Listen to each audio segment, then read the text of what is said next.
अस्सलाम वालेकुम भाई, कैसे हैं आप? काफ़ी टाइम के बाद वीडियो डाल रहा हूँ मैं। तो अभी मेरा कंप्रेसर का काम ऑलमोस्ट कंप्लीट हो गया। ये मैं कंप्रेसर रिप्लेस कर रहा था। इसके अभी मैंने कनेक्शन किए हैं और इसके अभी कनेक्शन किए हैं, टेप नहीं लगाई, सेंसर वगैरह लगा दिए हैं और इसमें मैंने प्रेशर डाला हुआ नाइट्रोजन। ये इसका पूरे सर्किट में प्रेशर है। यहाँ पे मैंने इसकी जो इसका जो वॉल है वो बंद किया हुआ है क्योंकि प्रेशर सम टाइम गेज से भी लीक हो जाता है, इसलिए। तो इसके ऊपर मैंने डेड कैप लगा दी, कवर इसका।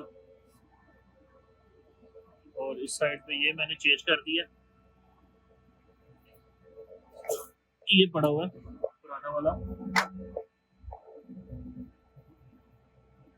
इसको एलिमिनेटर फिल्टर ड्राइव बोलते हैं, इसके ऊपर लिखा भी होता है, ये देखिए, एलिमिनेटर फिल्टर ड्राइव।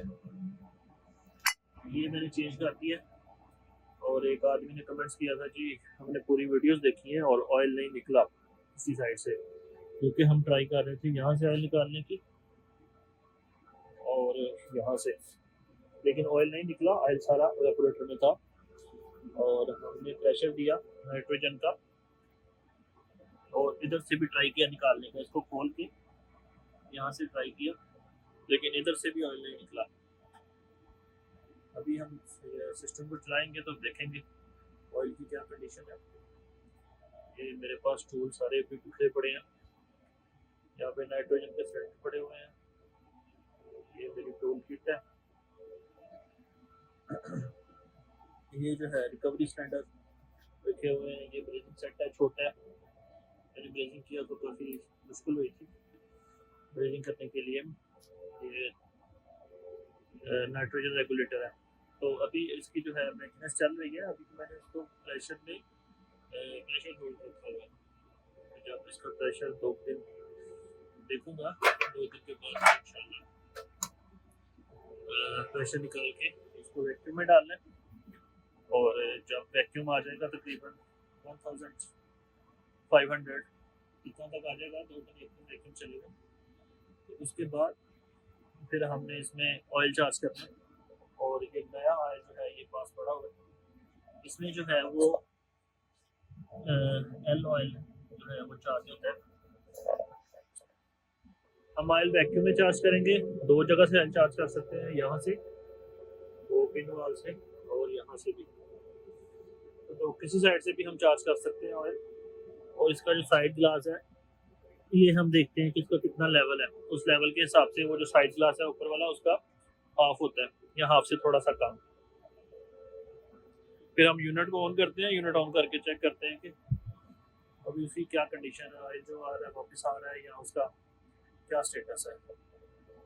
तो इसका जो कनेक्शन वगैरह है, ये अभी HP स्विच और ये सेंसर, डिस्चार्ज सेंसर ये लगा दिए हुए हैं और ये ऑयल भी लगा दी हुई है।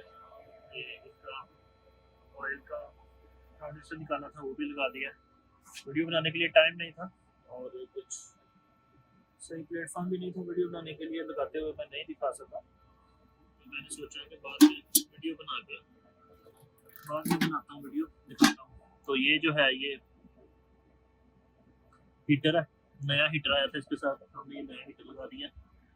और ये हीटर की वायर है, ये HP स्विच की इसमें वायर है।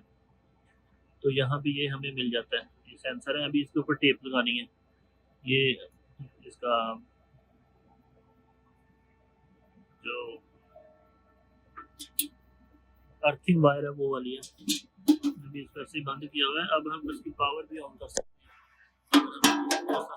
हैं, हम इसको ऑन कर सकते हैं। और इसका जो ट्रांसड्यूसर वगैरह जैक निकले हुए हैं तो इसको कमांड ही नहीं आएगी, कमांड नहीं आएगी तो वो वहाँ पे कुछ पावर नहीं आएगी।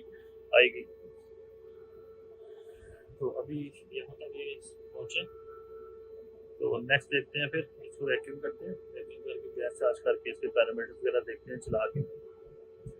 और जब मैं चार्ज करूँगा फिर भी दिखाऊंगा, लेकिन इसका ऑयल नहीं निकला। ऑयल मैक्सिमम जो है या तो कंडेंसर में है या वेपोरेटर में ज़्यादा होता है। तो भी देखते हैं। इसका ड्रायर कोर भी चेंज कर दिया था, उसकी मैंने वीडियो इसी के साथ अटैच कर दूँगा। ड्रायर कोर की यहाँ पे इसके ड्रायर कोर है। तो ये कानून वाइब्रेशन एलिमिनेटर भी है, भी लगाया था। तो इसका हमने प्रेशर दे दिया तकरीबन 150 तक दिया था, 150 तक लीकेज नहीं मिली। तो अभी तो इतना ही है, 100 से ऊपर। मिलते हैं एक नई वीडियो के साथ इसी चैनल पे या एक नए चैनल पे। देखते हैं, अपना ख्याल रखिए।